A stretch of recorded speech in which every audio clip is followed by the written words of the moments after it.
Hey! Okay. Think I'm finally ready, but you know that I am steady with it. Every single time that I get a melody, you don't even know that I got all of the remedies. All of my genes are acting up inside the heaven seams. Yeah, you know my hemispheres are just hella weird. Every single time I go for a couple years, grow a freaking beard, then I come off the next year, 2023, it's the next year. Every single time that I don't fear anything, cause you know I am everything and nothing at the same time. Alright, today I want to speak to you guys about channeling, okay? It's about time. It's about damn time that I start talking about this topic, okay? Because I've been wanting to speak about this for a very long time. However, the timeline has not been matching up to this understanding yet. So collectively, there must have been something kind of waiting for this day. How to channel. Understand first and foremost that anybody has the ability to do this, okay? You don't need to spend a year in school, 3 years in school studying this art form. You don't need to second guess yourself so many times when it comes down to this, because where I started and where I'm at now with my channeling is unbelievable, right? I started out being like an experimental dabbler with this thing, right? Just kind of tweaking things out, doing experiments, altering my state of consciousness, okay? It came from there. This art form. It relates directly to flow state and flow state mastery, right? So originally my intention was I wanted to work with every single flow state deity that I could access. And of course I had to ask my group of mystic friends, right, all across the world about this. What is really going on with this? What do you think? A lot of my information came from a woman named Lucinda. So my concepts and ideas of this came from, you know, both the art and science of channeling, which I started to understand more studying like other channelers like Bashar. He accesses more of a gamma wave, so knowing that, I retrained my brain using gamma waves for days and days to try to get to that state, right, where I could actually pull in information into my brain. I would actually suggest that you start by doing the work with the chakras to get to the crown before you start channeling. And I'll tell you why. Because there might be residue or gunk blocking you, right? So certain people, they might be blocked in their acceptance. I would say that you want to get to a space of acceptance, if you're looking at the Hawkins scale, to get into this art form. How do you test that? There are ways to test that, right? Muscle testing and different things like this. I know perfect every single time that I'm working, every single time that I'm working on something else, as you know that myself is probably ingesting all of the substances inside of my brain and they're enveloping. I don't really want to know that how I'm in testing. I'm not really in testing, but I know that my intestines will go off into the restroom because I want to go to the restroom every single time that I best do that. Hey, wait a minute, dude. I don't really think that you have that mood. I don't really think that you have it road. So a lot of my channeling ability comes from freestyle rap. Okay, you got to understand this, okay? Because everybody has their own way that they'll channel it first before actually invoking, you know, intelligences, right? So what I started off doing is just freestyling. Every time I had free time, I would just start rhyming, just playing a random beat and just rhyming and allowing whatever was to come out. So I'm more so an audio shaman, whereas maybe somebody else who's much more of a visual learner, they might want to do some automatic writing, right? In terms of bringing out what is their most authentic expression of that, right? So I think channeling is bridging spirit with the physical experience. So it's merging the metaphysical with the physical, okay? And these higher density beings, or even lower density beings, they can't really get this information to us through texts, or, you know, they can't just manifest a text right there. They have to use individuals who become vessels on this journey. Okay? I mean, I unconsciously kind of manifested this in my own life. I never thought I'd be actually doing this and saying this and channeling like this to this level, right?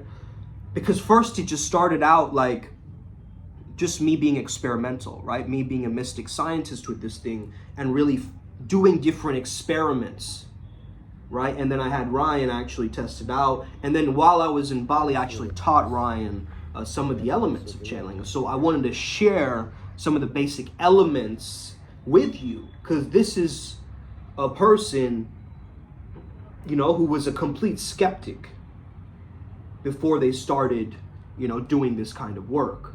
So if you're still skeptical about it, if you're like, oh, he's making all of this up, or this is not real, have a conversation with me, okay? Have a real, genuine, in-depth discussion with me about this, because I think it's way more interesting and way more fascinating than culture is making it out to be. Of course, there's a bunch of charlatans and scammers out there, right? I say, your ancestors want to speak to you. I am not clicking that link. Whatever that person sends me, I'm not clicking it, okay? I just know, right? There's certain things on the spiritual journey, these certain fake psychics, or, people kind of doing these psychic accounts, right? And reaching out to people in the DMs using fake psychic accounts. Like, that's just whack, man. These are the people ruining this art form, right? There's certain people who just love to romanticize with this information, right? I'm actually trying to bring this stuff down to reality. Like that, I think that is the beauty of channeling, is we're taking something unintelligible that we can't really understand. We have some vague fragments of it, right? Maybe a little sight, a sound, a smell, right? Our subconscious mind isn't very concrete like that, right? It's very fuzzy, and you'll get little clues here and there. But this ain't Scooby-Doo. Okay, it's not that. There's a difference between rehearsal in channeling and performance, right? So we at Primal Sutra, we look at spirituality like extreme sports athletes would. Okay, we look at ourselves as spiritual athletes. And that's how you're going to maximize and make this process easier for you and better for you.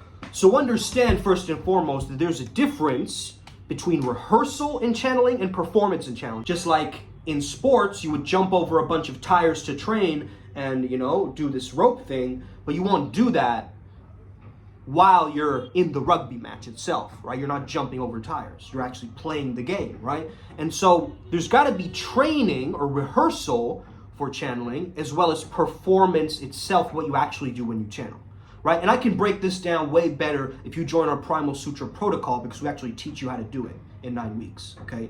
We'll actually teach you the entire process of how to do it in 9 weeks.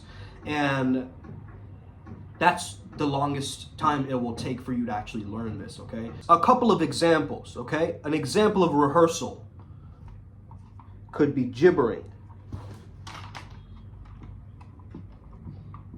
Practicing gibbering, right? So just setting a timer for 1 minute, 30 seconds, 5 minutes, okay? An hour, and just speaking.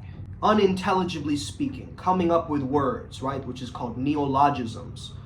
Coming up with new concepts. Just speaking. It doesn't have to make sense. You can invent your own language and just start speaking. Okay, like you're channeling. So it could be like, I'll give you an example. Go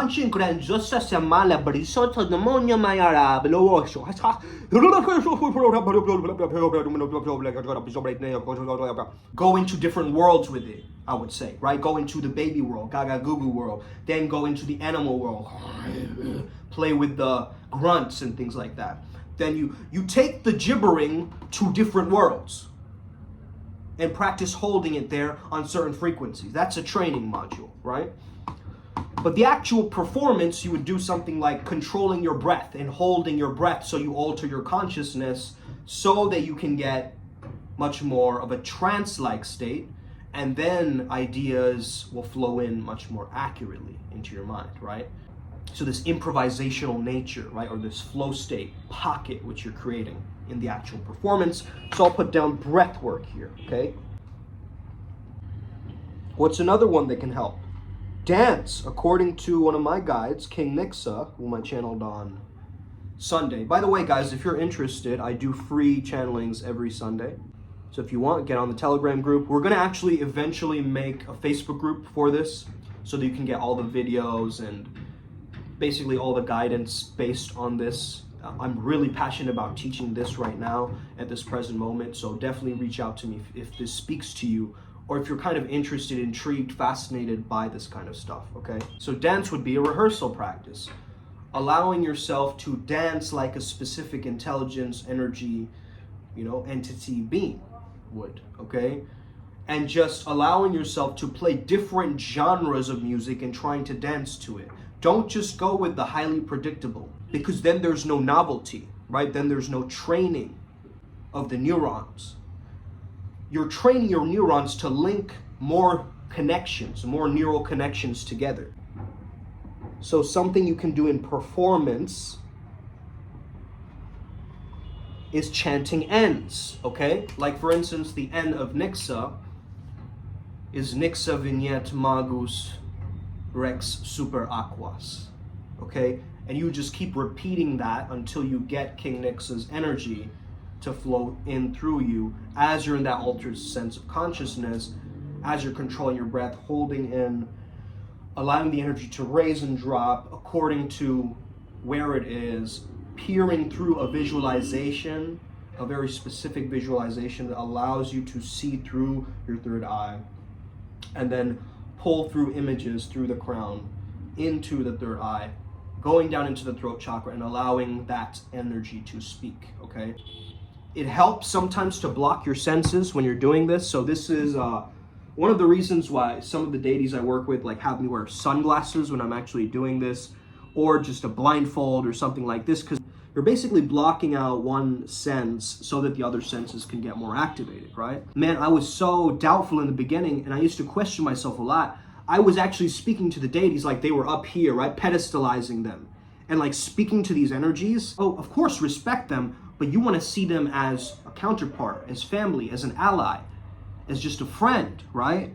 And once you can work with a friend to friend, spirit to friend, in a sense, this relationship that's forming, then you'll start noticing that their energy is very contagious, right? When you work with a specific intelligence or an energy, you'll notice that your own thoughts are going to start to reflect that, right? You're going to start to behave or think or do things that it's being guided by their frequency, in a sense, okay?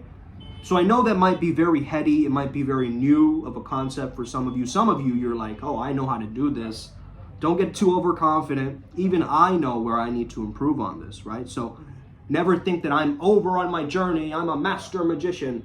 There's always more to be done, right? This is a lifelong practice, and this is a practice where you truly need to humble yourself. Like, I really needed to humble myself in order to learn what I had to learn about this from different people who have this skill set, right? Also, I think a lot of people miss out on this element when they're thinking of, creating rituals or doing magic or, invoking aliens, whatever you're doing, right? You gotta have fun with it, right? You gotta have this curiosity, this discovery mode, and having fun with it. Because really, what are we doing here, right? As kids, we would just have these imaginary friends, right? That would help and guide us. What we're really doing, in my perspective, is we are tapping into the power of our inner child and allowing these imaginary friends to finally come and speak to us that we've known ever since we were young, right? That these creatures or these things, these unseen, why am I being drawn to dolphins so much? Why am I being drawn to, kangaroos showing up again and again in my dreams, right? There's certain people who just have that magnetic pull towards certain images, symbols, archetypes from that other side to this side. And how you're going to experience that is going to shape how good you get at this thing.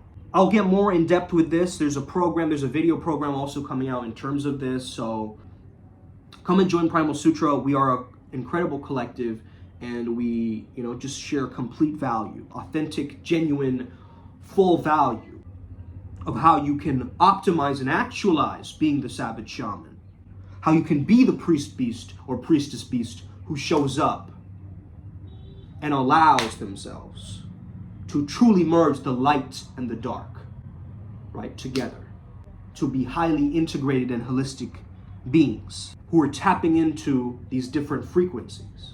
Basically, that's what channeling is. You're just tapping into different frequencies, different energies, okay, outside of you. They become from the mental concept, from the thought form. There are certain thought teachings of that form, okay? I have a lot more to say about this topic, as you guys can already tell, right? I want to kind of spill everything about this, but I know that that wouldn't be doing a favor to any of you or to this business, which it is, you know. So I can't just reveal everything here on this video, but I'm gonna try to make more content around this, as well as, you know, the different practices that we have, because it gets very interesting, right? Like how to build your own altar, right? For a very specific being. How do you do this while juggling a 9-to-5, right? That's a question that I've gotten quite a bit. Right? How do I do this while I'm doing a job or something like that? You've got to bring elements of that into your workplace. That's the best place to start with it, right?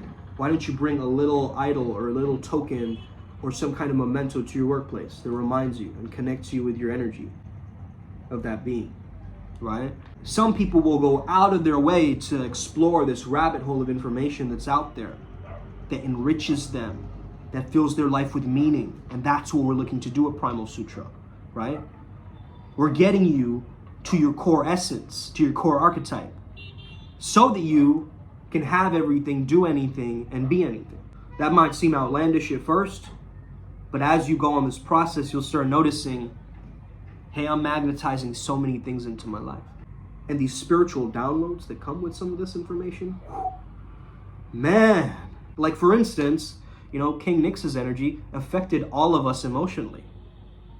Okay, after the channeling session was done, I just felt myself in my emotions. Yesterday, I just completely teared up, right? And I was feeling like a mood swings coming in, like, you know, from one to the other.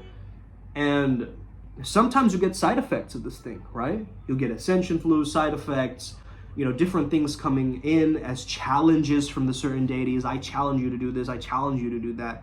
And then you're like, okay, if I don't do this, they're going to lose respect for me as well, right? There is this kind of sense of urgency of mission that they're going to give you, okay? So when you're falling off, or you're, you know, distracting yourself with something else, or you're going on a wrong path in that moment, they will give you a very clear sign that I'm off, right? You need to get, that was a side quest, back to the main mission, right? They'll keep doing that for you. Janus's energy is coming up because of January, right? Shout out to Sir Janus, who is an incredible energy that I work with. And his energy is one of merit, of flow state, of transformation, going from one state to the other. He's pure presence. He's almost like the dad energy that we have, right, in our family. This is why we call these intelligences, or these beings, these energies, family. We really call them family, man. We don't create that distinction that they are spirits, they're over there, they can't access our world, you know? Like, what does the word archangel mean? Just archetype angel, right? And so that's all you're tapping into, is just this frequency, this theme. And you're pulling from that world into the now. I hope you enjoyed this video, because a lot of videos on channeling out there are just like, just close your eyes and meditate. And just feel the energy coming in as a beam of light. Okay? Let's be practical about this, okay? Let's not get so caught up in the irrationality of this thing. Let's actually formulate a structure to doing this, okay? That's what we're bringing to spirituality, structure to spirituality. Because it's structureless by itself, right? And so what makes our path working the best? Maybe it's not. Maybe it's not the best path working for you, right? We're not saying that this is the best. But if it aligns with your path and you're watching this video and you're feeling, you know, activated by this energy, then clearly it's for you. How else would you explain that you keep watching these videos, right? There's something there that you want to learn about. So that's the thing. You got to trust in that intuition. Like, I'm just sending this message out to all of my soul family across the planet. Right? If this resonates, if this hits you, if this awakens your subconscious mind, then you know you need to be doing this somehow. Get it together. Borrow some money, you know? Get it together. It's time. The new year is coming. It's time for you to have this gift. Let's get it. Upward Spiral Gang. Hit that subscribe button if you're new, and welcome to the family. Let's go.